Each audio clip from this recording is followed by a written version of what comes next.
Hasta este momento, jóvenes, nosotros acabamos de ver todas las disposiciones generales que aplican a las obligaciones, ¿verdad? Se recuerdan que nosotros vimos qué es un negocio jurídico, vimos cuáles son los requisitos del negocio jurídico, vimos qué era el derecho de obligaciones o qué era una obligación. Nosotros platicamos sobre los requisitos de la declaración de voluntad, ¿verdad? Vimos cuáles son los vicios del consentimiento, error, dolo, violencia, simulación. Vimos la condición, los negocios jurídicos condicionales, el plazo. Vimos qué era la simulación y las clases de simulación, cuándo procede la revocación, cuándo procede la nulidad y cuáles son las clases de nulidad que existen. Vimos cuáles son las obligaciones, sus modalidades y sus efectos. Vimos las obligaciones, que las prestaciones de dar, hacer y no hacer, y Bien. cuáles son las consecuencias de estas. Vimos las obligaciones alternativas, facultativas, mancomunadas, obligaciones divisibles e indivisibles. Y luego pasamos al cumplimiento de las obligaciones, que es el pago, que de aquí va a empezar nuestro segundo examen parcial. Miren, dentro del pago vimos la definición de pago, vimos cuándo el pago puede hacerse por un tercero, vimos el derecho de repetición que tiene la persona que realizó el pago por un tercero. Tenemos a quién se le debe hacer el pago, cuáles son las reglas del pago cuando se tiene que hacer pago a un menor, ¿verdad? Cómo se debe realizar el pago, de la forma en que se pactó en el contrato. Pago en moneda nacional, lugar de pago en especie, pagos periódicos, las reglas de la imputación del pago.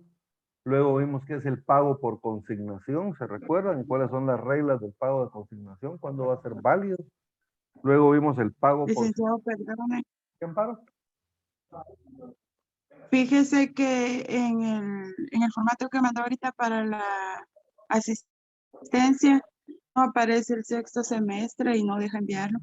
Solo está el tercero, quinto, séptimo y noveno.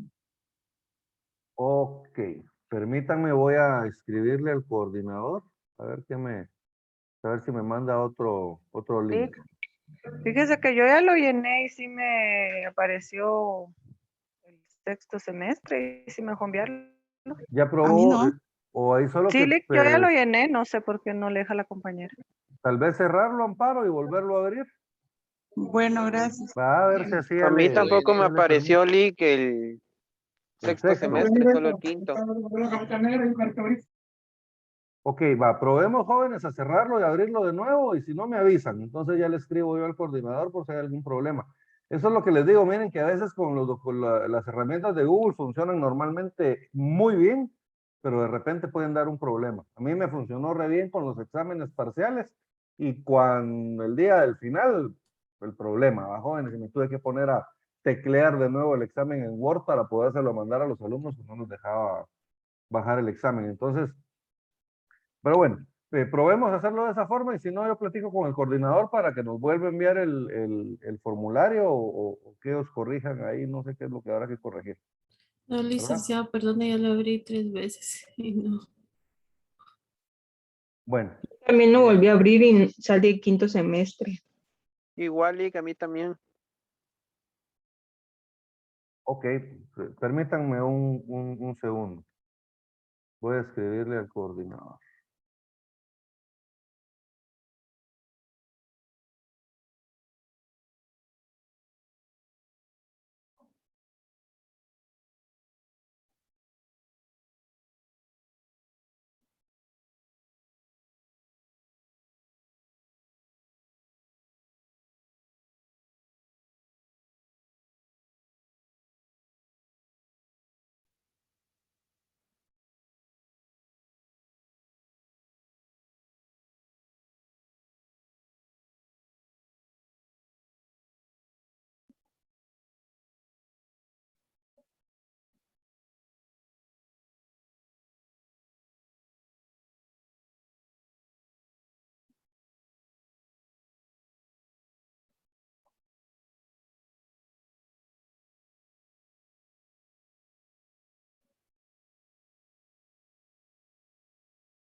Muy bien, jóvenes. Ya le escribí al coordinador, vamos a estar a la espera de lo que nos pueda contestar.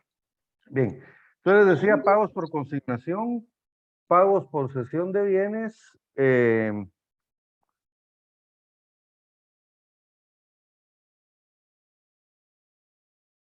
Jóvenes, me escribe el coordinador que ya lo corrigió, por si me pudieran hacer el favor de probar de nuevo.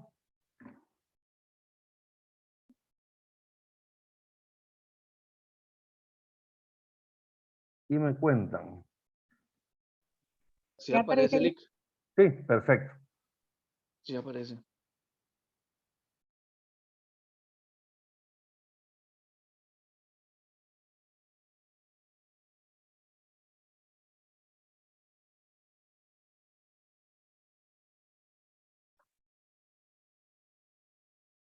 Perfecto. Entonces sigamos, jóvenes.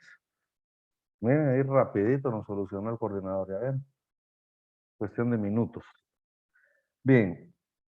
Entonces les decía, pago por consignación, pago por cesión de bienes. Vamos a ver las reglas de la cesión de bienes, ¿verdad? Cuando procede. Luego el incumplimiento de las obligaciones, culpa, mora, efectos de la mora, daños y perjuicios, intereses moratorios, cláusula de indemnización, arras. Transmisión de las obligaciones, cesión de derechos, subrogación, transmisión de las deudas, luego extinción de las obligaciones, compensación, novación, remisión, confusión y prescripción extintiva. Entonces, hasta aquí, jóvenes, llegan las disposiciones generales, digamos, de las obligaciones. Ahorita nosotros vamos a empezar a ver ya específicamente las fuentes de las obligaciones. ¿Se recuerdan ustedes que según el derecho guatemalteco las fuentes de las obligaciones son tres?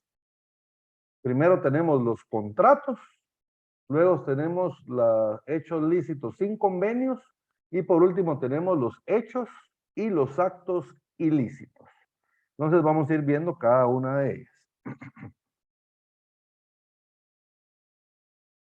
Obligaciones provenientes de un contrato. Primero que nada, jóvenes, ¿qué es un contrato? Un contrato es una declaración de voluntad. ¿Se acuerdan que ya vimos qué es una declaración de voluntad? Pues el contrato es una clase, es una forma en que se puede hacer la declaración de la voluntad. Entonces, ¿qué es el contrato? Es una declaración de voluntad por medio del cual dos o más personas convienen en crear, modificar o extinguir una obligación. Entonces vamos de nuevo. Es una declaración de voluntad. Es una declaración de voluntad por medio de la cual dos o más personas,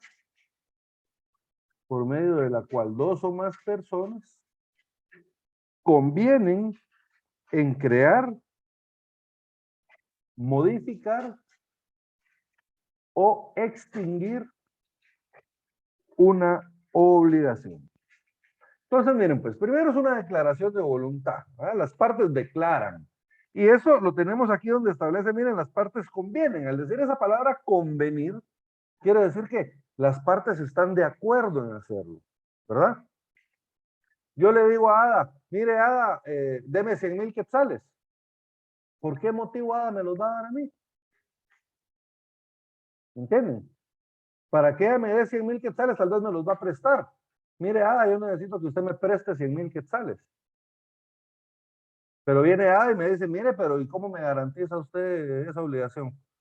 Ah, mire, lo que pasa es de que yo le voy a constituir una hipoteca sobre mi casa.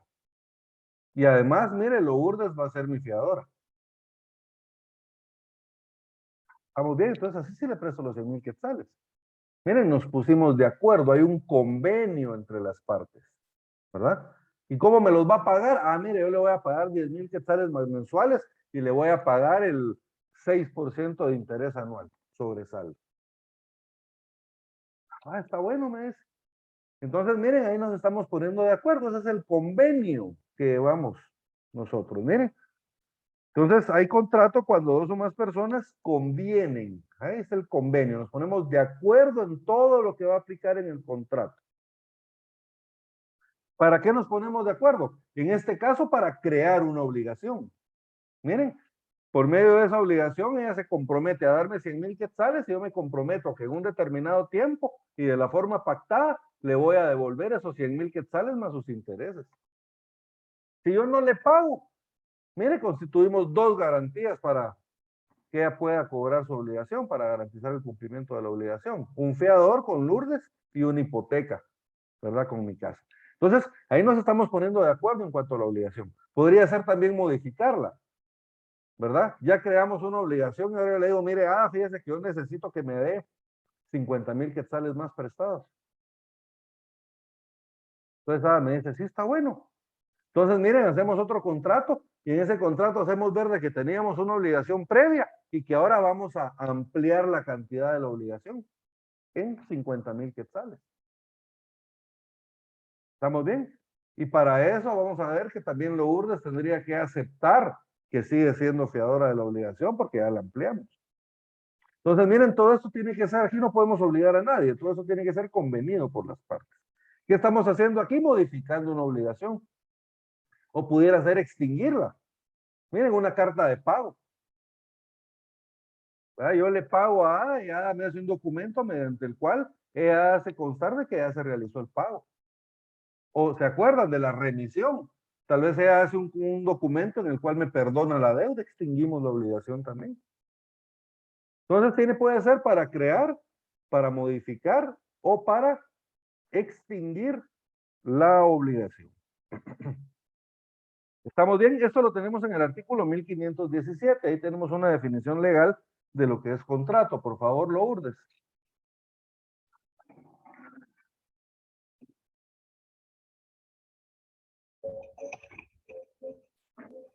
(1517) Hay contrato cuando dos o más personas convienen en crear, modificar o extinguir una obligación. Entonces, miren, hay contrato cuando dos personas convienen en crear, modificar o extinguir una obligación. ¿Estamos bien?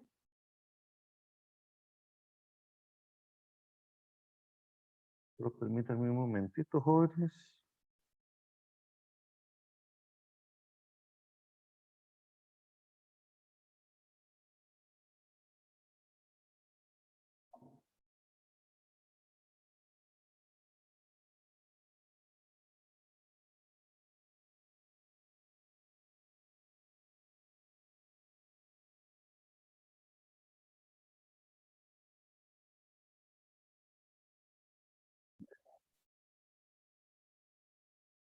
Estaba tomando lista, joven.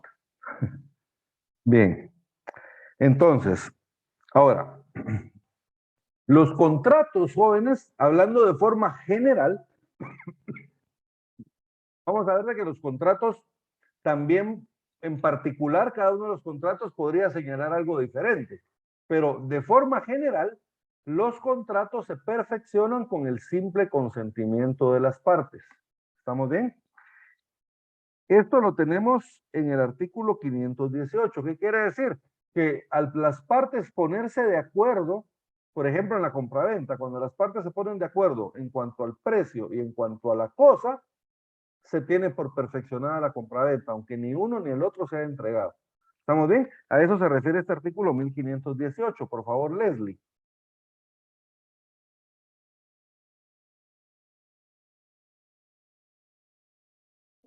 (1518)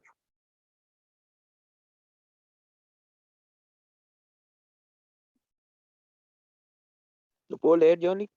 Sí, por favor. Los contratos se perfeccionan por el simple consentimiento de las partes, excepto cuando la ley establece determinada formalidad como requisito esencial para su validez. Por ejemplo, los contratos solemnes, ¿verdad, jóvenes? Estos tienen que hacerse en escritura pública como requisito esencial para su validez, ¿verdad? Entonces, este podría ser un ejemplo. O cualquier otro ejemplo, ¿verdad? Cualquier otro caso en que la ley requiera algún requisito especial, ¿verdad? Para que se pueda llevar a cabo el perfeccionamiento del contrato. Pero, de regla general, los contratos se perfeccionan por el simple consentimiento de las partes, a menos de que la ley señale algo diferente, ¿verdad, jóvenes? Pero Lo normal es de que con el simple consentimiento de las partes. Ahora bien, acá esto nos lleva a platicar un poco sobre los principios de los contratos. Quiero que anoten aquí abajito, miren jóvenes, yo lo tengo, digamos, aquí empieza el capítulo de los contratos, yo lo tengo en esta parte de acá abajo. Principios de los contratos o principios de la contratación civil, le llaman también. Les quiero aclarar, jóvenes, si ustedes van a un libro van a encontrar que hay otros principios aparte de estos que yo les voy a dar. Pero como les digo, estos son los más importantes, estos son los básicos. Hay otros, ¿verdad? Pero estos son los que ustedes deben saber sí o sí. Entonces, primero tenemos un principio que se llama de consensualismo. Esto tiene que ver precisamente con lo que estábamos viendo en el artículo anterior. El consensualismo tiene que ver con el consentimiento de las partes, ¿verdad? Para que las partes puedan otorgar un contrato, las partes tienen que estar voluntariamente de acuerdo en realizar este contrato. O sea, no se les puede obligar bajo ninguna forma. Porque se acuerdan, ¿qué pasa si yo amenazo con un arma de fuego a alguien? ¿Será que el contrato es válido? Es nulo. No. ¿Se acuerdan? Se puede pedir su nulidad. Es anulable. Este no es nulo, este es anulable. Se puede pedir su nulidad. ¿Por qué? Porque yo estoy, mi consentimiento está viciado. Tiene un vicio que se llama violencia. Entonces, a partir de que cese la violencia, yo tengo un año para poder solicitar la nulidad de ese contrato. ¿Estamos bien? Entonces, el consentimiento tiene que ser puro, ¿verdad, jóvenes? Sin ningún tipo de coacción, ¿verdad? Sin ningún tipo de engaño. Entonces, a eso se refiere precisamente el principio este del consensualismo. Y es lo que veíamos en el artículo 1517. Hay contrato cuando dos o más personas convienen. Miren, convienen, pactan, se ponen de acuerdo. Miren, para crear una obligación, para modificarla o para extinguirla. Entonces, eso tiene que ver precisamente con el consentimiento de las partes, ¿verdad, jóvenes? Entonces, miren, el primer principio, consensualismo, ¿verdad? El principio del consensualismo. Luego tenemos otro principio que se llama formalismo. El principio de formalismo. Fíjense que la ley establece ciertas formas en que se puede contratar en derecho civil. Y esas formas las encontramos ahí en el artículo 1574.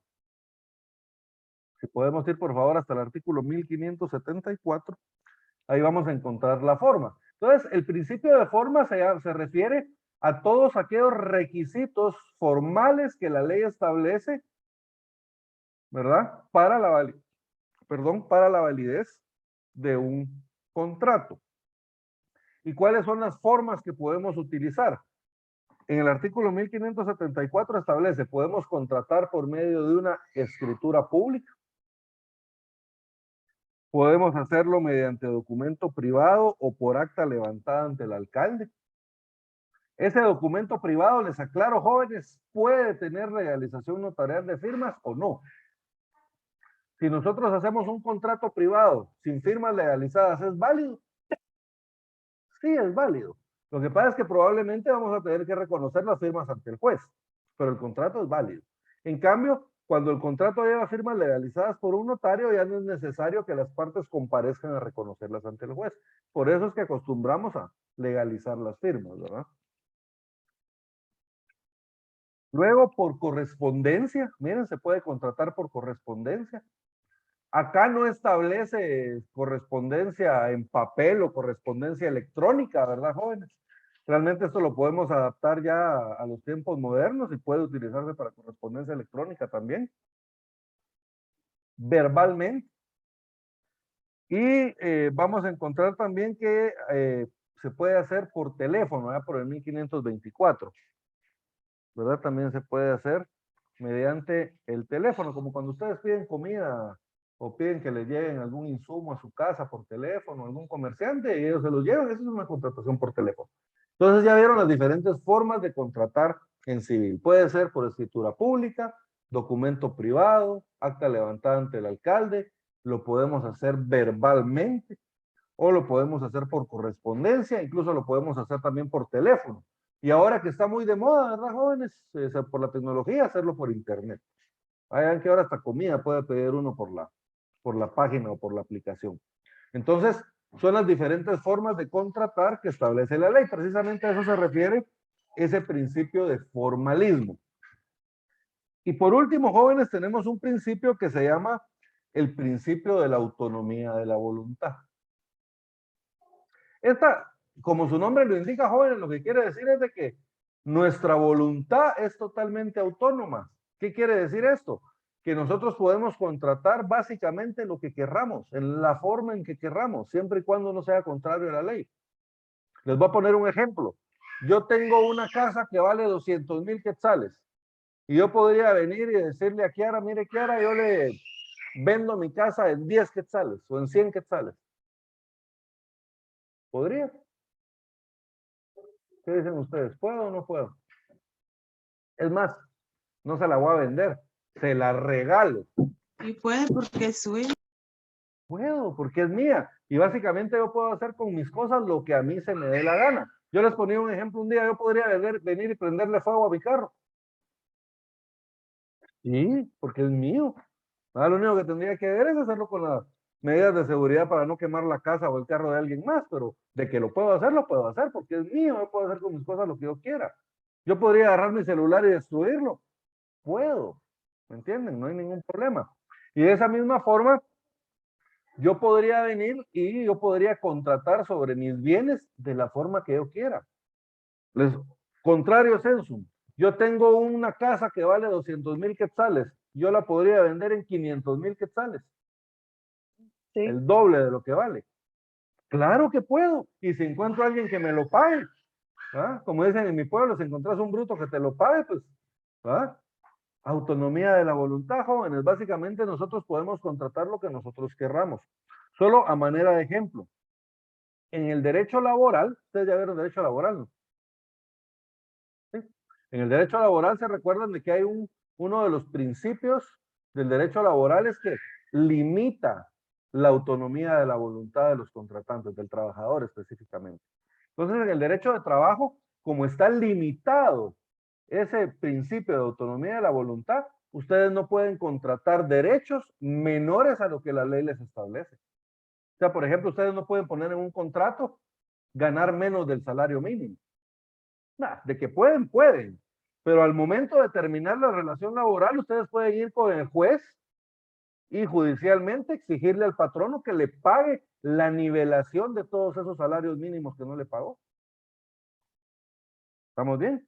Entonces, está limitada la autonomía de la voluntad. En derecho laboral, los trabajadores no pueden contratar lo que se les dé la gana, porque entiende el derecho laboral que por necesidad pueden aceptar condiciones desfavorables. Entonces, si son contratados en condiciones menores a las que la ley establece, tienen derecho a que esas sean niveladas al momento de terminar el contrato. ¿Quedó claro? Pero en civil no. En civil nosotros podemos pactar lo que sea. ¿Estamos bien? Siempre y cuando nosotros estemos conscientes de eso, ¿verdad? Más adelante vamos a ver las disposiciones de los contratos leoninos o los contratos usurarios, ¿verdad? Que lo tenemos que tomar en cuenta. Pero como regla general, jóvenes, la autonomía de la voluntad permite que las personas contraten cualquier cosa que no esté prohibida por la ley. Claro lo que les decía yo. ¿Podré venir y venderles yo 1 kilo de marihuana, 1 kilo de cocaína por medio de un contrato civil? No. ¿Verdad? ¿Por qué? Porque eso es ilegal. ¿Podría yo venderles un niño? Mire, ¿qué le vendo a este niño para que lo ponga a trabajar en la finca? Mire, patojo trabajador fuerte. Tampoco se puede, ¿verdad, jóvenes? Tampoco se puede porque eso sería ya un hecho ilícito. Entonces, la autonomía de la voluntad básicamente nos permite hacer lo que nosotros querramos, lo que nos dé la gana, pero siempre dentro de los límites establecidos dentro de la ley. ¿Estamos bien? ¿Quedó claro el principio de autonomía de la voluntad? Ahora, ya vimos cuándo se perfecciona un contrato. El contrato se perfecciona por el simple consentimiento de las partes. A menos de que la ley establezca otra cosa, ¿va, jóvenes? Pero entendemos. Ahora, ya que me mandaron un mensaje por aquí, por el chat, jóvenes, entonces lo estaba leyendo, disculpas. Entonces, desde que se perfecciona el contrato, ¿cuáles son los efectos jurídicos de ese perfeccionamiento?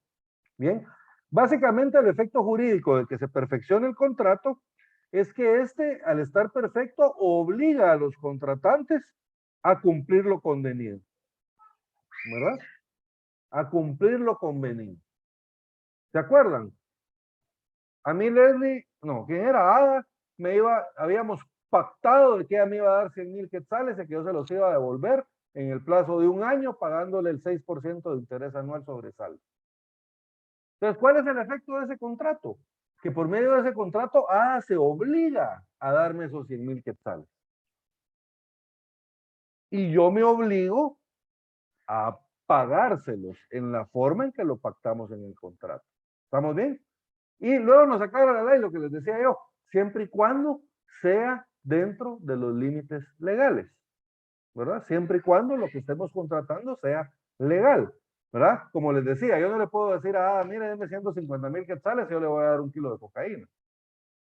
Eso no lo podemos hacer. ¿Por qué? Porque el objeto es ilícito. Miren, entonces esto lo tenemos en el artículo 1519.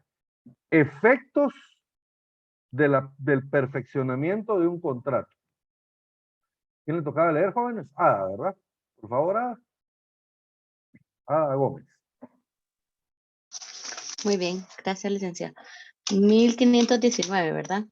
Sí, por favor. Desde que se perfecciona un contrato, obliga a los contratantes al cumplimiento de lo convenido, siempre que estuviere dentro de las disposiciones legales relativas al negocio celebrado, y debe ejecutarse de buena fe y según la común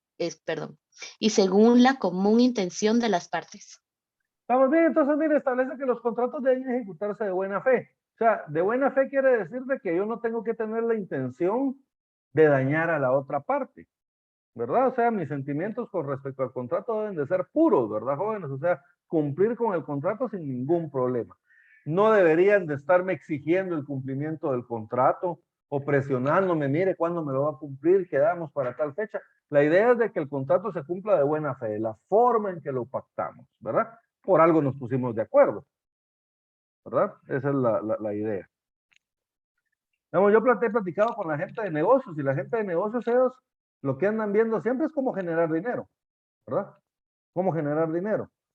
Eso le decía a mi esposa el otro día, mira, la gente de billetes lo único que tienen en la mente es ganar dinero, ¿verdad? Ellos, si ustedes platican con ellos, ¿de qué van a platicar con ustedes? De negocios, ¿verdad? No platican de otra cosa. Ay, mira vos, y fíjate que estoy viendo y no te interesa entrarle a tal negocio, y fíjate que estoy viendo, platicando con tal persona para hacer tal negocio y todo. Y ellos, ¿por qué contratan? Fíjense que, y me he dado cuenta de que contratan de formas bien informales. Por ejemplo, yo trabajaba con unas personas que tenían una desarrolladora de construcción. Y ellos, llegaba gente que les invertía 200,000 quetzales, 500,000 quetzales, que 100,000 quetzales, que 300,000 quetzales para un proyecto. Eran inversionistas privados. ¿Cómo lo documentaban? Pagarés, ¿verdad? Emitían pagarés. Y decía, pucha, que qué informal todo. Decía, como eran comerciantes, ¿verdad? Qué informal todo, decía. Pero a la fecha de pago llegaban y le pagaban a la gente. Entonces, miren, esta gente tenía con ellos invirtiendo años. Hacían el edificio, terminaban, le pagaban a la gente feliz. Siguiente edificio, la gente volvía a invertir. ¿Por qué invertían? Porque eran negocios de buena fe, sin necesidad de formalizarlos tanto, todos obtenían ganancias, ¿verdad? El empresario obtenía financiación para su edificio. Y la persona, y obviamente al vender el edificio tenía ganancia. Y de esa ganancia le alcanzaba para pagarle el financiamiento a todos sus financistas, más todavía intereses, ¿verdad? Todos los financistas también ganaban y al final, miren, todo el mundo feliz. Entonces lo que les digo, que los negocios, los contratos, la idea es de que deben de resolverse siempre de buena fe, ¿verdad? Y si eso es así, pues vamos a seguir contratando con el tiempo, ¿va, jóvenes? En el 1520 tenemos los contratos de adhesión. A estos, por favor, quiero que les anoten ver 672 y 673 del Código de Comercio. 672 y 673 del Código de Comercio.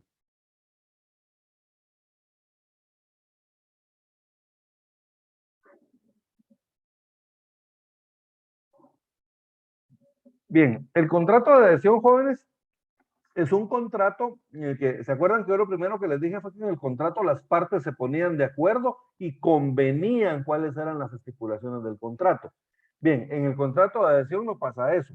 En el contrato de adhesión lo que pasa es de que nosotros tenemos un contrato en el cual solo una de las partes fijó todas las condiciones del contrato y la otra parte solo se adhiere a dicho contrato. ¿Estamos bien? Como cuando ustedes contratan una línea telefónica. Ustedes llegan y me dicen, yo quiero un teléfono. Y dicen, miren, tenemos el plan A, el plan B y el plan C. Y ustedes dicen, ah, bueno, a mí me conviene el B. Entonces agarran el plan B y se adhieren a todas las condiciones de ese contrato. Pero no es que ustedes van a poder pactar, ah, mire, ¿será que me puede dar más minutos? ¿O será que me puede poner más barato el internet? ¿O me puede dar más internet? No. Ustedes tienen que ya solo aceptar los términos que están previamente fijados. Esto lo tenemos en el artículo 1520. Les quiero aclarar algo. Fíjense que en la clase pasada, en la clase del lunes hubo una confusión con respecto a este artículo, porque me decía un alumno, mire, a mí me parece el artículo derogado, totalmente. Y me decía de que le parecía derogado según el segundo párrafo del decreto 20-97. ¿Estamos bien? Ahora, a mí me parece con el mismo decreto, me parece, pero me parece derogado solo una parte del artículo, que quitaron solo el segundo párrafo, pero luego mi código establece que lo volvieron a añadir mediante el decreto 34-2001, ¿verdad? Entonces hasta la fecha no he logrado averiguar yo si el código del compañero tenía algún error de impresión o algo, ¿verdad, jóvenes? Pero lo vamos a manejar de esta forma. Entonces miren, en el artículo 1520, ahí tenemos los contratos de adhesión, que son esos contratos donde están fijadas las estipulaciones solo por una parte de los contratantes. Ahora, lo que establece este artículo, y esto va a conteste también con lo establecido en la ley de la DEACO, que estos contratos de adhesión deben de estar autorizados por el Ejecutivo. O sea, las tarifas que ahí contengan, estas deben de estar previamente autorizadas por el Ejecutivo. Esto para evitar abusos, ¿verdad, jóvenes? Se los voy a leer yo. 1520. Los contratos de adhesión en que las condiciones que regulan el servicio que se ofrece al público son establecidas solo por el oferente quedarán perfectos cuando la persona que usa el servicio acepta las condiciones impuestas. O sea, ¿ya vieron cuándo queda perfecto este contrato? Cuando yo acepto las condiciones que ya están establecidas en el mismo, preestablecidas en el mismo. Y luego establece, las normas y tarifas de estos negocios deben ser previamente aprobadas por el Ejecutivo para que puedan actuar la persona o empresa que hace la oferta incurriendo en responsabilidad en caso contrario. Cuando la variación de las circunstancias en que fue autorizado un servicio de carácter público haga demasiado onerosas las normas y tarifas aceptadas, puede el Procurador General de la Nación o el representante de la municipalidad respectiva pedir la revisión de las condiciones impuestas. Esto solo una vez lo he visto yo, fíjense jóvenes, esto último. El Procurador General de la Nación, ya estamos hablando de hace como unos 4 gobiernos atrás, él pidió que se revisaran las tarifas de la energía eléctrica, porque estaban demasiado altas, ¿verdad? Y en efecto las revisaron, estaban demasiado altas y las tuvieron que bajar ya a lo autorizado por el organismo ejecutivo, ¿verdad? Ha sido la única vez que yo he visto que el procurador ha hecho algo así. ¿Estamos bien? Licenciado, tengo una duda. Sí, Byron. Para estos contratos de adhesión, supóngase que como por ejemplo un arrendamiento también sería acá el ejecutivo que también podría intervenir. En un arrendamiento. Exacto, Mire, porque lo normal, lo normal es que en los arrendamientos no se hacen mediante contrato de adhesión, sino que se hacen mediante contratos normales, ¿verdad? En documento privado o en escritura pública, ¿verdad? Ahora, si se hicieran, digamos, supongamos de que hubiera alguna inmobiliaria que quiere tener tarifas ya preestablecidas y todo, yo considero que sí podría hacerlo mediante contratos de adhesión, pero cumpliendo con las reglas, tendría que estar autorizado también por el Ejecutivo. Pero como le digo, la regla general es de que no se usan contratos de adhesión para ese tipo de contratos. Pero ¿cuál era su pregunta en sí, Iván? Es que más que todo me causó duda porque como acá yo lo asimilaba con un contrato de arrendamiento, ¿verdad? Porque como cuando uno va a alquilar alguna casa, es únicamente el vendedor que tiene lo establecido, ¿va? Que puede hacer el que alquila. Entonces, por eso surgió mi duda. Sí, pero fíjese que en sí, normalmente, aunque él ya tiene las condiciones, no se utiliza la forma, digamos, del contrato de adhesión, sino que se utiliza la de contratación convencional, ¿verdad? Por ejemplo, en mi caso, yo el alquiler lo hice por medio de escritura pública, pero tengo muchos clientes, digamos, que han hecho sus contratos de alquiler en documentos privados, tal vez para que no sea tan oneroso para la persona que les está alquilando, ¿verdad? Entonces, pero sí, normalmente utilizamos la contratación convencional, no la contratación por contratos de adhesión. Licenciado, perdón. Sí, Susi. Sí, gracias. Y los contratos de alquiler, hay una ley de inquilinato, esa es la que utilizaríamos. Fíjense que Ley- el arrendamiento está, en cuanto al contrato de arrendamiento, está regulado en los contratos en particular. O sea, aquí en civil hay un capítulo completo que se dedica al contrato de arrendamiento. Pero también hay una ley de inquilinato que también regula cuestiones relativas al arrendamiento, ¿verdad? Entonces también esa ley está vigente y también se va a poder aplicar. La cual les recomiendo que lean, Gracias. ¿verdad? Especialmente para efectos de privado. Licenciado, disculpe una pregunta. O sea que los contratos de adhesión tal vez se aplican más que todo a servicios. Más que todo a servicios, ¿verdad? Sí, regularmente a servicios. Por ejemplo, gente que se dedica a hacer catering, por ejemplo, ¿verdad? A dar comida para reuniones y todo, ellos tienen sus formularios también, ya con sus tarifas establecidas, también podrían utilizar. Pero sí, lo más normal es que sea para servicios. Bien, continuemos, jóvenes. En el 1524 tenemos la contratación por teléfono, ¿verdad? Esto es muy común, ¿verdad? Mira, fíjate que quiero que... yo tenía mi tía, ¿verdad? Que ella se dedicaba a hacer manualidades y le llamaban por teléfono y mira, necesito que me hagas tales manualidades como las que le hiciste a tal señora. Ah, vaya, yo te preparo la muestra para ver si así la querés, va, está bueno.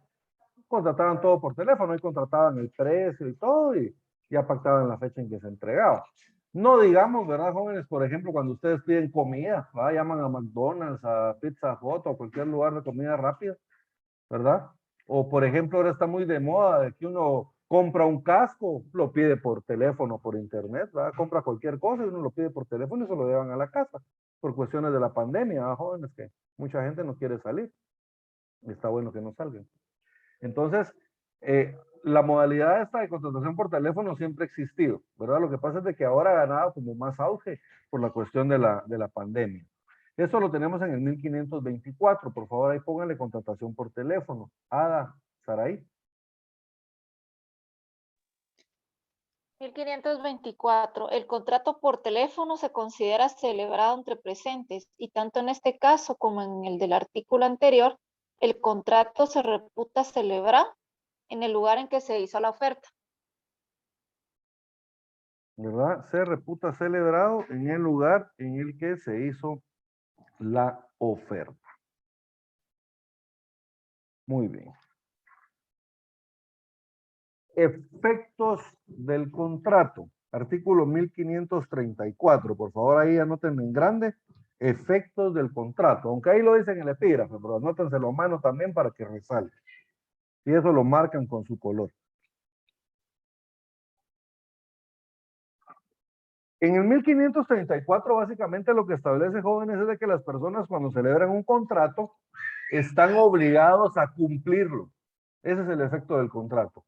Que cuando las personas celebran un contrato, están obligados a cumplirlo. Pero esto ya lo habíamos visto en el 1519, ¿se recuerdan? Pero aquí nos agrega algo más. Establece que las personas que contrataron están obligados a cumplir el contrato o a resarcir los daños y perjuicios causados por el incumplimiento del contrato, ya sea por dolo o por culpa, ¿verdad? Pero ya vimos, en caso de culpa, ¿a quién se le reputa la culpa del incumplimiento, jóvenes? Al deudor. Al deudor, ¿verdad? Al deudor. Entonces, 1534. Ojo, aquí no solo se refiere al deudor, aquí se refiere a la parte que incumpla. Si el que incumple es el acreedor, también puede. Por ejemplo, si yo pacté con Ada de que ella me iba a dar, y firmamos el contrato, de que ella el 15 del siguiente mes me iba a dar los 100,000 quetzales y no me los da, ¿habrá responsabilidad para ella? Sí, sí, porque ella está incumpliendo y puede ser que el incumplimiento de ella me cause perjuicios a mí. Tal vez yo los 150,000 quetzales los quería para invertirlos en un negocio y de ese negocio iba a sacar yo para pagarle a él mi ganancia. Y resulta que ahora ya no los puedo invertir porque ella no me los entregó de la forma pactada. También hay responsabilidad para ella. ¿Estamos bien? Entonces aquí estamos hablando ya de los efectos en general del contrato, jóvenes. Responsabilidad para la parte que incumpla, sea el vendedor o sea el comprador, sea el mutuante o sea el mutuario, sea el mandante o sea el mandatario. ¿Estamos bien? 1534, por favor, Rosario. Efectos del contrato. Efectos del contrato. Los que celebren un contrato están obligados a concluirlo y a resarcir los daños y perjuicios resultantes de la ejecución o contraversión por culpa o dolo. Una pregunta, ahí donde dice daños y perjuicios resultantes, su código dice ejecución o dice inejecución. Inejecución de Inejecución. Ejecución, ok. Es que les pregunto porque hay veces que los códigos traen errores, ¿verdad? Entonces, y una, digamos, una palabrita nos cambia todo el contexto de lo que estamos leyendo, ¿verdad? Entonces, eso cuando veo algo así les pregunto porque ya hemos detectado varios casos de error. Entonces, miren, los que celebren un contrato están obligados a concluirlo. ¿Concluirlo qué quiere decir? Cumplirlo, ¿ah, joven? No quiere decir concluirlo, cumplirlo. Y a resarcir los daños y perjuicios resultantes de la inejecución o contravención, ya sea por culpa o por dolo, ¿verdad? Culpa es cuando yo no tenía la intención de incumplir, ¿verdad, jóvenes? Pero por cuestión de, ¿se recuerdan? De ignorancia, de impericia o de negligencia, yo no cumplo con la obligación. Ahora, el dolo es cuando sí existía la intención de no cumplir con la obligación, ¿verdad? Yo pudiendo cumplirla, no la cumplí. ¿Por qué? Porque no quería hacerlo. Básicamente eso es el dolo. Bien. Ahora fíjense, pues, jóvenes. Ya vimos cuáles son los efectos del contrato. Ahora quiero que platiquemos sobre el objeto del contrato. O sea, ¿qué puedo contratar? ¿Qué puede ser objeto del contrato?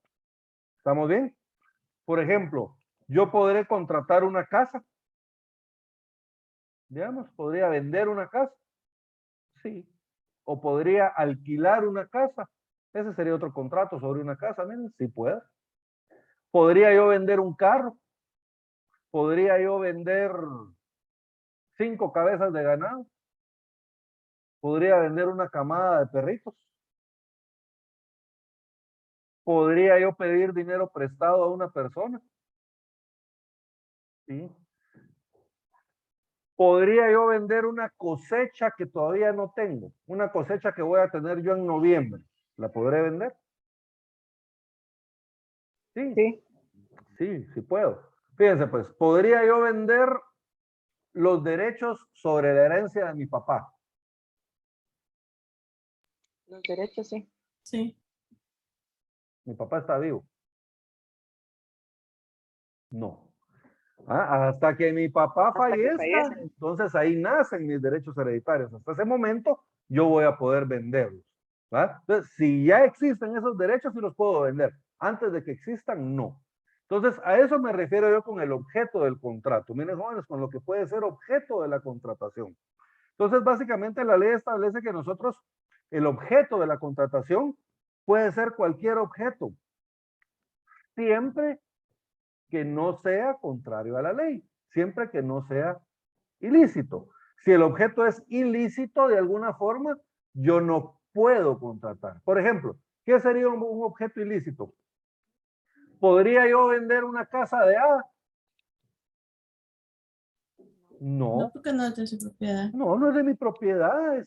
Incluso hasta delito podría ser que yo esté vendiendo bienes que no me pertenecen. A otra cosa si ya me dio a mí un mandato en el cual me faculta para vender. Ahí es otra cosa, porque a ella lo estoy representando yo a ella. ¿Me entienden? Pero yo no puedo vender una casa que no es de mi propiedad.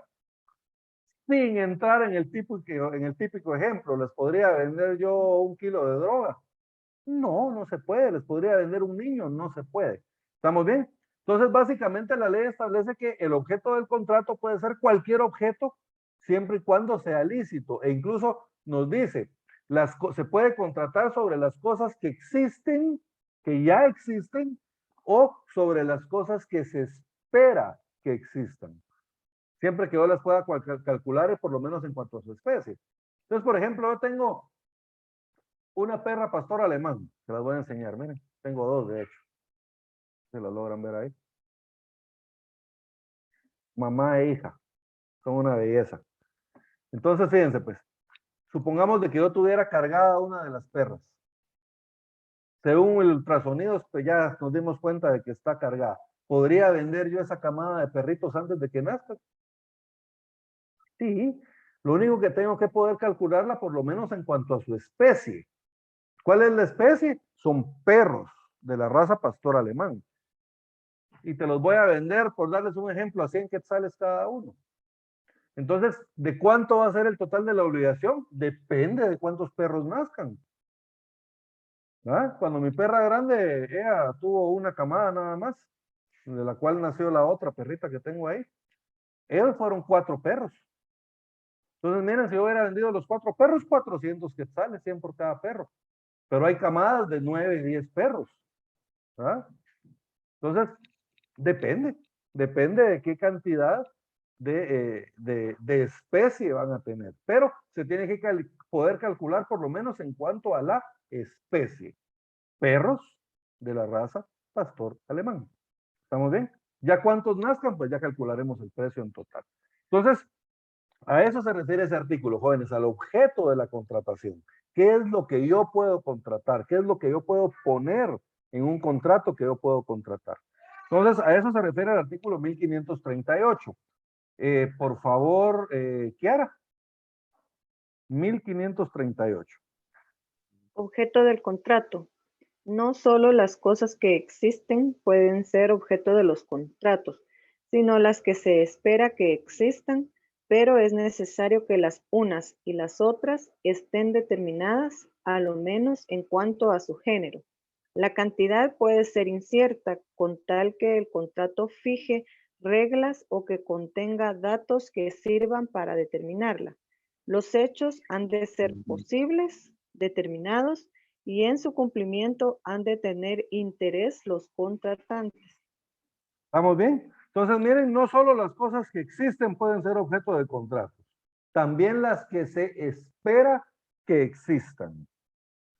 Pero es necesario que las unas y las otras estén determinadas al menos en cuanto a su género, ¿verdad? Que era lo que les decía yo, ¿verdad? ¿Qué es lo que estamos determinando acá? Perros de la raza pastor alemán. ¿Cuántos van a ser? No sé todavía, ¿verdad? Por el ultrasonido podría saberlo, pero no lo sé, supongamos. Luego establece, miren lo que les decía, la cantidad puede ser incierta. Yo no sé si van a ser 4 o si van a ser 10 perros los que van a nacer. La cantidad puede ser incierta, con tal de que el contrato fije las reglas o contenga datos que sirvan para determinarla. Que era lo que yo les decía. En el contrato nosotros pactamos que voy a vender la camada a 100 quetzales cada perro. Entonces ahí estoy estableciendo las reglas para determinar el total de la obligación. ¿Estamos bien? O podríamos poner, por ejemplo, a 200 quetzales los machos y a 100 quetzales las hembras, por ejemplo. En el mercado son un poquito más caros los machos que las hembras. Entonces, podemos establecer esas reglas. Entonces, si nacen 4 machos y 3 hembras, entonces tendríamos 4 perros de 200 y 3 perros de a 100. Entonces, ahí ya podríamos calcular el total de la obligación. Luego establece, los hechos han de ser posibles, determinados y en su cumplimiento han de tener interés los contratantes. Entonces, miren, tienen que ser hechos posibles. Podría yo, por ejemplo, venderles a la Llorona. O venderles la luna, por ejemplo. Mire, Kiara, yo le vendo la luna en 3,000 quetzales. No es posible, ¿verdad? No es posible. Entonces, los hechos, la otra regla que nos da es que los hechos deben de ser hechos posibles. Y tenemos que tener interés las partes en el contrato, porque obviamente si no tenemos interés, no sería válido. Entonces, miren, esos son los objetos o el objeto del contrato. Básicamente, ¿qué podemos contratar nosotros? Cualquier cosa que no sea contraria a la ley, ya sea que exista o que se espere su existencia. ¿Estamos bien? Y siempre y cuando sea posible y legal, como les decía. En el artículo 1539, jóvenes, quiero que le anoten ver el 1806 del Código Civil.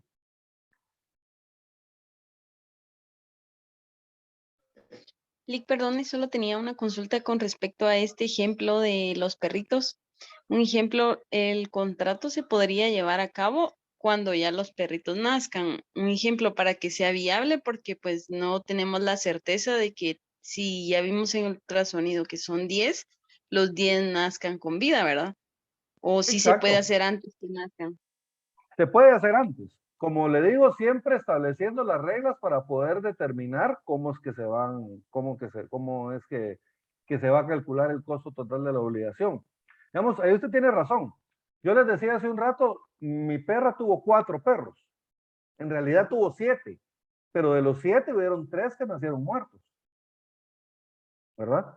Entonces, puede ser que el ultrasonido a mí me dé 7 cachorros, pero de los 7 solo se lograron 4. ¿Verdad? Entonces, es posible, pero era lo que les decía. ¿Podemos esperar a que nazcan los perros para poder hacer la negociación? Claro que podemos. ¿Podemos hacerlo mientras la perra está embarazada? Podemos hacerlo. Podemos hacerlo de cualquiera de las dos formas, ¿verdad? Cuando ya existen los cachorros o cuando aún esperamos que existan los cachorros. Pero siempre y cuando nosotros determinemos las reglas que vamos a utilizar para poder calcular el total de la obligación. ¿Verdad? Entonces podemos hacerlo de las dos formas. Bien. Les anoté por favor ahí en el chat, jóvenes, el artículo 1806. Ver artículo 1806, porque eso tiene relación con lo que vamos a ver ahorita en el artículo 1539. ¿Se acuerdan que yo les hablaba hace un rato sobre si yo podía vender los derechos hereditarios de mi papá? Pero les decía que mi papá está vivo, ¿verdad? Gracias a Dios. Entonces, esos derechos aún no han nacido para mí. ¿Cuándo nacen los derechos hereditarios de los herederos? Cuando muere el causante, ¿verdad? Antes de eso, jóvenes, yo no tengo ningún derecho sobre los bienes de mi papá y de mi mamá. ¿Estamos bien? Si mi papá y mi mamá decidieran ahorita agarrar su casa y venderla e irse a gastar todo el dinero en Europa, lo pueden hacer, son sus bienes. ¿Cuándo nace ese derecho hereditario para mi hermana y para mí? Cuando mis padres fallecen. ¿Estamos bien? Antes de eso no existe el derecho hereditario. Entonces, lo que establece es precisamente eso, en el 1539. Leámoslo, por favor, Amparo.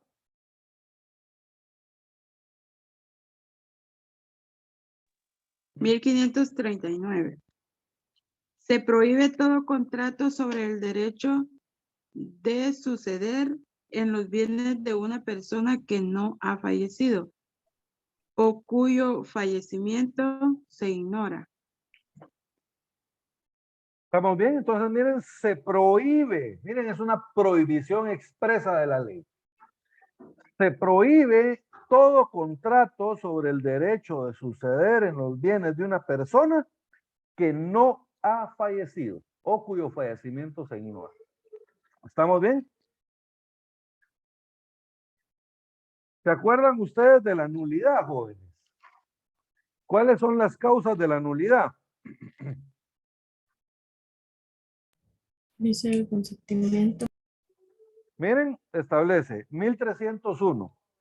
Hay nulidad absoluta en un negocio jurídico cuando su objeto sea contrario al orden público o contrario a leyes prohibitivas expresas.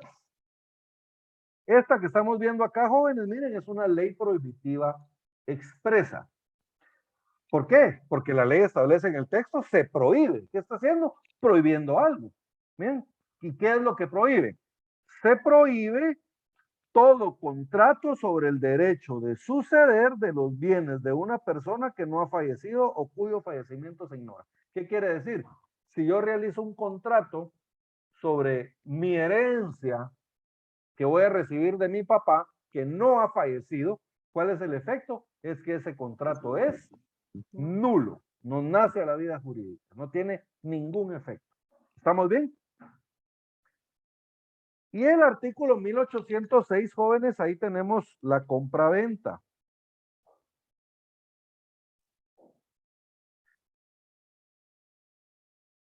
Y establece lo siguiente, se los voy a leer yo. 1806. Se puede vender un derecho hereditario sin especificar los bienes de que se compone. Y en tal caso el vendedor solo responderá de su calidad de heredero. ¿Estamos bien? Entonces tiene que ver porque está hablando de la venta de los derechos hereditarios. Entonces, por favor, al 1806 también le relacionan ver 1539. En uno dice que sí puedo vender los derechos, pero en el otro me dice cuándo no puedo vender.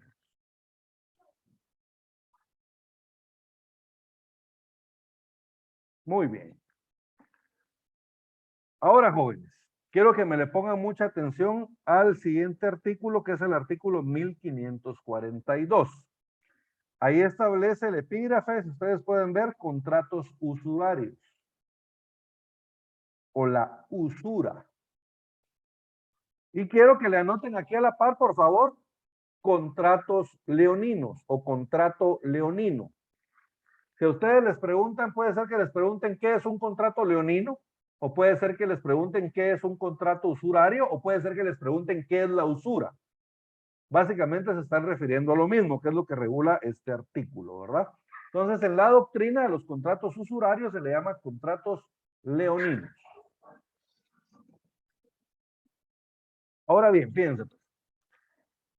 Muchas veces, cuando yo platico con algunas personas en general, estamos hablando de personas que no son estudiantes de derecho, ¿verdad, jóvenes? Ni tienen nada que ver con el ámbito jurídico. Tienden a poner como sinónimos a una persona que presta dinero, automáticamente le ponen usurario. Este es un usurero. ¿Ah? Ahora, les digo yo, ¿todas las personas que prestan dinero son usureros? No, la gran mayoría no. La gran mayoría de gente que presta dinero cobra intereses dentro de los límites legales. ¿Estamos bien? Entonces, eso no es un contrato usurario. Por ejemplo, que yo le preste dinero a una persona. Yo le presté 200,000 quetzales a una persona y le estoy cobrando el 10% anual. Está un poquito alto, pero todavía está dentro de los límites legales. Miren, 10% anual. Dejémoslo en 8, el 8% anual, casi lo mismo que cobra un banco. Y esa persona no me paga. Entonces vengo yo, ejecuto la garantía y le quito la casa. Les pregunto, ¿soy usurero? No, yo soy un prestamista que está ejecutando su derecho. Simple y sencillamente, si alguien no me paga, yo tengo derecho a ejecutar la hipoteca, a promover en pública subasta la venta del bien y con eso pagarme. ¿Entienden? Eso a mí no me hace ser un usurero, yo estoy actuando dentro de los límites establecidos en la ley. Entonces, ya vimos que no es un usurero. Entonces ahora pensemos en qué sí es un usurero. ¿Quién es un usurero? Fíjense pues. Otra cosa, nosotros cuando pensamos en la usura, rápido pensamos en prestar dinero. Pero no solo los negocios de crédito, digamos, los mutuos pueden ser objeto de que sean usurarios, sino que básicamente cualquier contrato que reúna las condiciones que vamos a ver a continuación puede ser declarado un contrato usurario. ¿Estamos bien? Entonces, ya vimos que no es la usura, ahora veamos que sí es la usura. Fíjense pues, básicamente un contrato usurario es cuando una de las partes se aprovecha, ya sea de su posición o de la ignorancia o de la necesidad de la otra persona. ¿Estamos bien? Miren, tres supuestos. Yo me aprovecho de mi posición, por ejemplo, yo soy jefe de ADA y ADA me pide prestado dinero. Yo le digo, mire, ADA, yo le voy a prestar dinero, pero le voy a cobrar el 50% de interés mensual. Miren, estoy en unas condiciones totales, esas no me las va a poder pagar, son totalmente desfavorables para ella. ¿Y por qué me estoy aprovechando yo de eso? Porque si me dice que no la puedo dejar sin trabajo. Me aprovecho de mi posición. O puede ser que yo me aproveche de la necesidad. Viene una persona y me dice, mira vos, fíjate que yo necesito dinero porque tengo un hijo enfermo y si no lo hospitalizo ahorita se me va a morir. Y ahorita aprovecho yo, digo, mira, yo te presto los 100,000 quetzales, pero te cobro el 75% de interés. ¿Qué va a hacer la persona? Tiene un hijo enfermo que se le está muriendo, lo va a aceptar. Y va a aceptar condiciones totalmente desfavorables. Entonces, ¿se acuerdan lo que hablábamos del principio de la autonomía de la voluntad? En condiciones normales, yo puedo aceptar condiciones que son desfavorables, estando totalmente consciente de ellas. Pero no si me están engañando, si están aprovechando de una necesidad que yo tengo. Entonces ahí ya podría ser un contrato usurario. ¿Estamos bien? O podría ser inexperiencia o ignorancia de las personas, ¿verdad? No, yo tenía mi primo que a él le mandaban cosas de Estados Unidos y le mandaban buenas cosas. Póngale un reloj que aquí en Guatemala valía 6,000 quetzales. Pero aquel no tenía ni idea de cuánto valía. Entonces llegaba con otro mi primo y le decía, mira, vos te vendo este reloj en 100. Y el otro sí sabía el precio y le decía, Simón, vos te los pago. Le pagaba los 100 quetzales y se quedaba con su relojón de 5,000 pesos, ¿verdad? Miren, ahí se está aprovechando de la ignorancia del otro, ¿verdad? Porque el otro ni siquiera sabía cuánto valía eso, sino posiblemente le hubiera pedido más. Entonces, es una línea bien delgada, jóvenes, que esta la tiene que calificar el juez al momento de pedir la usura. Pero la idea es de que una persona aprovechándose de su posición, de la necesidad, de la ignorancia o inexperiencia de la otra parte, pacta condiciones o estipulaciones que son demasiado desfavorables para la otra parte. ¿Qué va a pasar, por ejemplo, si a mí me prestan dinero y me ponen el 75% de intereses? No voy a poder pagar. No voy a poder pagar y me van a ejecutar la casa. Pero no voy a poder pagar no porque no tenga la voluntad de hacerlo, porque no me case, sino porque la condición es demasiado desfavorable. ¿Estamos bien? Entonces la idea es de que cuando existan esas condiciones, nosotros podemos pedirle al juez que revise el contrato. Y el juez puede llevar a cabo o declararlo un contrato usurario. Fíjense, pues yo les voy a poner un ejemplo. Yo hubo un tiempo que estuve trabajando para unas personas que eran dueños de fincas donde sembraban cañas, que tenían que ver con un ingenio también.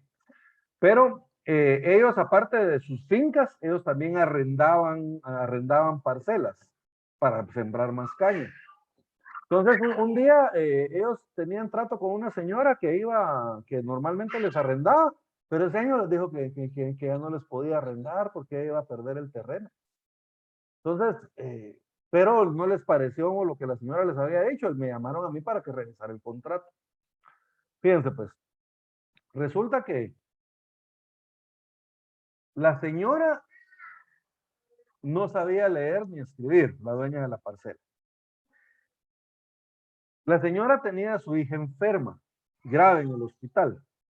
Entonces le dicen a la señora, mire, nosotros le podemos dar dinero, pero nosotros queremos hacer un contrato de arrendamiento sobre su parcela, ¿va? Entonces, el contrato era más o menos así.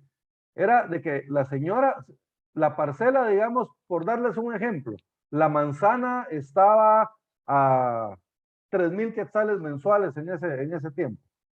Entonces, a la señora le habían puesto el valor del alquiler de la manzana a 1,000 quetzales. Por abajo del valor, le iban a pagar menos de lo que valía la tierra. Era un contrato de arrendamiento con opción obligatoria de compra de plazo de 1 año. Entonces, durante 1 año, a la señora le iban a pagar una tercera parte de la renta del bien, y al terminar el año, todas esas rentas que le habían pagado a la señora iban a constituir el enganche de su bien y que le iban a pagar el resto, ¿va? El precio del bien, el precio total que le habían fijado era como una tercera parte del valor real del bien, ¿va? Entonces prácticamente a la señora le iban a pagar una nada de alquiler y al final le iban a dar un precio residual y ya con eso ya perdía totalmente su parcela. Entonces, cuando los del ingenio vieron, dijeron, no, hombre, esa señora pobrecita la están estafando. Y entonces entramos allá a negociar ya nosotros. Afortunadamente, este caso se arregló porque cuando las personas que habían hecho el contrato usurario se enteraron de que había un ingenio que también estaba viendo qué onda ahí con la propiedad, entonces decidieron ellos mejor terminar el contrato de arrendamiento y se retiraron. Que me imagino que ya sentían que se les venía un gran proceso encima. ¿Ah? El ingenio tenía interés en apoyar a la señora también. Entonces, al final de cuentas se logró arreglar, pero ese contrato claramente era un contrato usurario. Fíjense ustedes que la señora no sabía leer ni escribir y firmó a su ruego la hija que tenía enferma, que estaba casi inconsciente, casi que le agarraron la mano para que firmara. ¿Ah? Entonces, al final la pobre viejita ya había perdido su parcela y ni siquiera se había enterado de lo que decía el contrato. ¿Ah? Claramente un contrato usurario, como les digo. Ese contrato lo hubiéramos llevado con el juez para revisarlo y se hubiera declarado la usura, seguramente. Entonces, ¿qué es la usura o qué establece la ley sobre la usura? Eso lo tenemos en el artículo 1542. Por favor, Susi. 1542.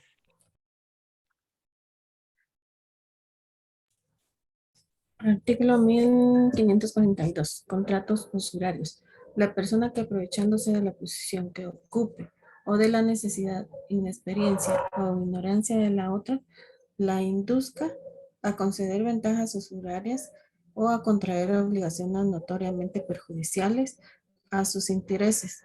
Está obligada a devolver lo que hubiere recibido con los daños y perjuicios, una vez declarada judicialmente la nulidad del convenio. Entonces, miren, si declaran judicialmente la nulidad del convenio por usura, entonces, aparte de la nulidad, el usurero se va a obligar a pagar los daños y perjuicios que hubiere causado. ¿Estamos bien? Entonces, ahí están los famosos contratos usurarios, ¿verdad? No todo préstamo de dinero con intereses es usura, ¿verdad? Sino que únicamente cuando yo estoy pactando condiciones que son demasiado desfavorables para otra de las partes. ¿Estamos bien con la usura, jóvenes? Nick, perdone. Sí. Este sería un ejemplo como los que estos colombianos que se aprovecharon de una persona en Sololá. Yo creo que esta noticia fue esta semana.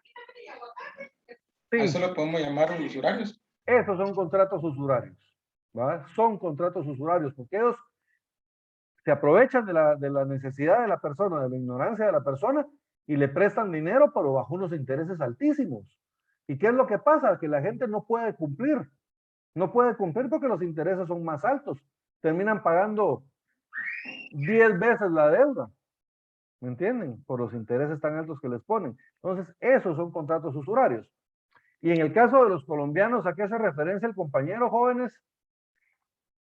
Podemos presumir de dónde viene el dinero, ¿verdad? Que ellos prestan, son colombianos, ¿verdad?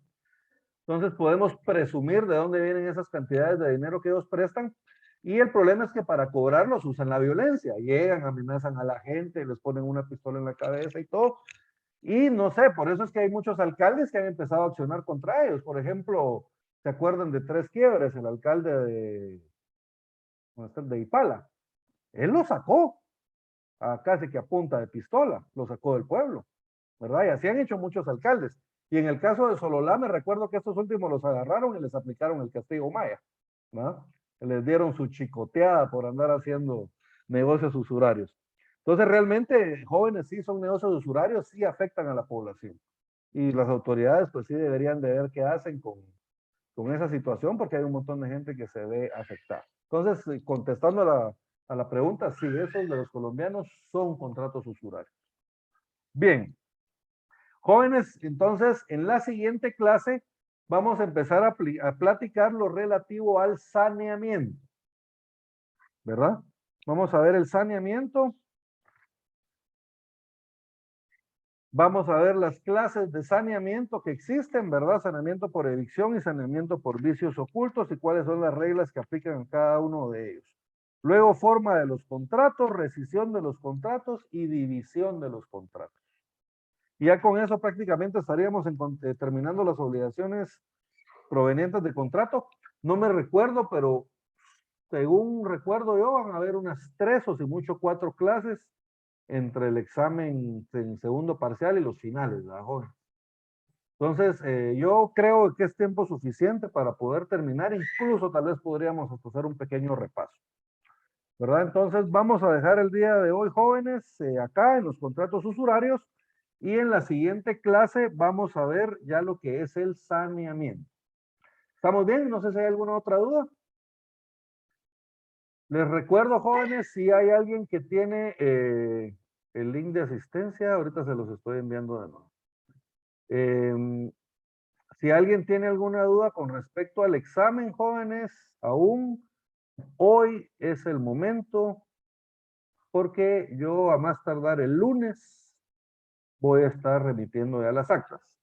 Bueno, entonces, si hubiera alguna duda con respecto a la nota o algo, comuníquense conmigo hoy, ¿verdad? Y así podemos ver alguna revisión que haya que hacer o algo. Porque el lunes ya las voy a subir a la plataforma. Entonces, les deseo un feliz fin de semana, un feliz domingo, jóvenes. Ahí estudian bastante, ¿verdad? Ya ven que la otra semana entramos ya a lo que es el examen. Ya les dije cuál va a ser el contenido del mismo. Y les deseo muchos éxitos. ¿Verdad? Entonces, les deseo una feliz semana y se me cuidan mucho. Gracias, Feliz día, Lick. Gracias, Lick. Gracias, Lick. Feliz Licenciado. Feliz día. Feliz día. Buen día. Igualmente, Lick, feliz día. Feliz día, Amparo.